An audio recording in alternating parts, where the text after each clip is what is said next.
Hey guys, welcome back to my channel. Today's video, I thought I would do a kind of weekly recap.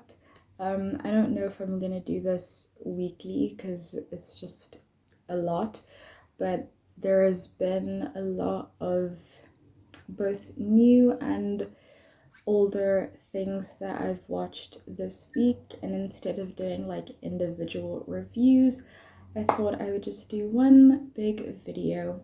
So this is everything I watched this week, starting with the film Don't Kill Me, or I think as it is in Italian, Non mi uccidere. I probably butchered that, but yeah, this is a film that came out on Netflix, and this stars Alice Pagani from the Netflix series Baby, which I had like watched in late 2020, early 2021, and really loved it, and just have since. I just think she's very, very cool and iconic. It's basically a vampire horror romance, very much in line with stuff like Twilight, or if you've read any of the Fallen novels or seen the really bad 2016 Fallen movie. It definitely has a lot of those dark emo 2009 2011 Twilight era vibes. It really does kind of feel like something that came out like 10 years ago. But yeah, I liked it. I liked bits of it. Is it the best movie I've ever seen? No. For me, a lot of the problems I had with it was in the writing, but it had some really cool visuals, and the way that Andrea, the director, who had I think also directed episodes in that show Baby, the way he directed certain sequences was really nice, and the whole vampire thing was really cool to see, even though it's like been done a million times. Next film is the film Tag, which is a 2015 Japanese horror film from Sion Sono, who is a director I've been wanting to watch for a while. So this was my first Sion Sono movie, and I really loved this. I thought it was like so amazing, so much fun, really random and strange. Basically, it's a movie where, well, it starts off with high school Japanese students and then kind of veers off into different stories, but basically it's just like a world of women, and they get sort of killed off by these ghosts one by one. And then there's one woman, I think her name is Mitsuko, and she kind of gets reincarnated in different people or in different forms, and she has to sort of figure out why everyone is dying. So it's just like a really insane, beautiful film that's very morbid but also kind of hopeful at the same time. I don't know, I just really loved it, and so now I'm starting to get more into the director's movies, which is really fun. Speaking of Japanese movies, so for a while, for the last 2 weeks, there has been the Japanese online film festival, and I'm trying to get this video out as soon as possible, so that if anyone wants to go check out the films that they have, you will have like 2.5 days or 3 days, because the last day is the 27th, which is Saturday.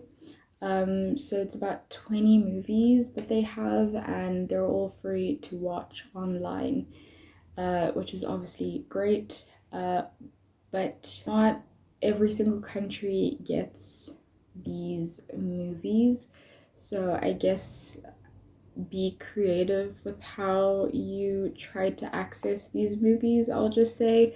But a lot of these movies aren't super exclusive and new. There are a lot that are a bit older, so obviously there are different places that you can find these movies as well. So the first film that I watched is a film that I've been waiting for quite a while. I'm a big Miki Mutsuhara fan. I think she's like such a cool model. And I also just really love her as an actress. So most people will know her. If you're not into fashion, you probably won't know her as a model, but she's a Japanese model and actress. Her most known role is in the film Ride or Die from Netflix, which is like this lesbian drama, which is like amazing if you have not seen it. So this film that I watched is called Aristocrats, and it is just a Japanese drama that follows different women living in Tokyo and their sort of journeys, crises, I guess, having to navigate being these young women in their 30s, and whether they have to, like, obviously there's the main character gets separated or divorced and has to kind of immediately start looking for a new husband, and so she goes on this like journey of like trying to get a new husband, and then she gets a new husband, and then it's like I have to be a good wife and blah blah blah. So just a lot of sort of self-discovery and different journeys of like, do I have a career, do I become a wife, do I want to solely tie myself to this person, what are my goals, what are my dreams, different ideas and themes on friendship and friendship between women. Just like a really really beautiful film.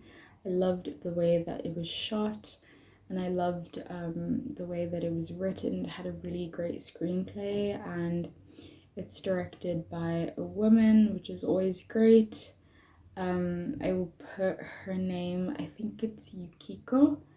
And also it's so nice to find new female filmmakers as well, so just definitely recommend that film. Another film from the festival I watched is a film called Ausland, which is a 2018 movie, and basically I just watched this because of Hidetoshi Nishijima, who is the male lead in the Japanese Oscar-nominated Drive My Car.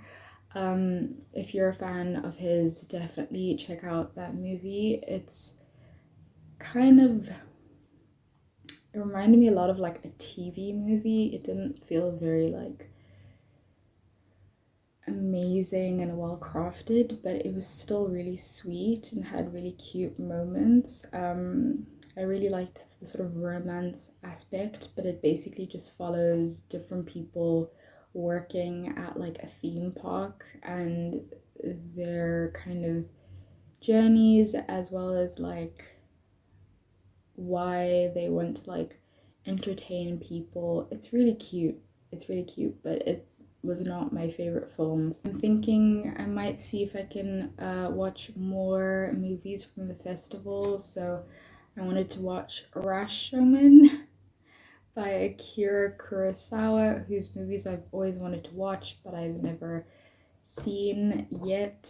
There's a movie called Bread of Happiness, which the trailer looks really pretty, and it's literally just people working at like a cafe making like bread, and there's coffee, and it's just very aesthetically pleasing, so I might watch that. And then today I'm going to watch a movie called Hellbender, which is just this indie horror movie about witches and witchcraft that is out on Shudder, but I'm very excited for that one. And then just with TV that I've been watching this week, obviously I'm still watching Euphoria and don't really know how to feel about it. I have lots of mixed feelings about Euphoria, and I don't know if I even want to do a final season review, but if you would like to see me do a season review of Euphoria, let me know in the comments. This last episode was really kind of fun, and I just loved seeing Lexi's play. That was really fun and entertaining. And lastly, I just finished Kingdom season 2, which is amazing, absolutely amazing. It's basically a Korean drama horror that is like this fusion of a period piece with a zombie horror outbreak, which is amazing, honestly. And it stars Baeduna, who I'm like obsessed with and is quickly becoming one of my favorite actresses. And yeah, I loved that show so much. I'm very excited to watch the special episode, Kingdom Ashen of the North. I would highly recommend watching Kingdom. If you're a fan of anything to do with zombies, you will love this. But if you really loved All of Us Are Dead or Train to Busan, you will love this. Like, just watch it. So yeah, that's everything I've watched this week. Give this video a like, subscribe to my channel. I'm working my way to 300, and I'll see you in the next video. Bye.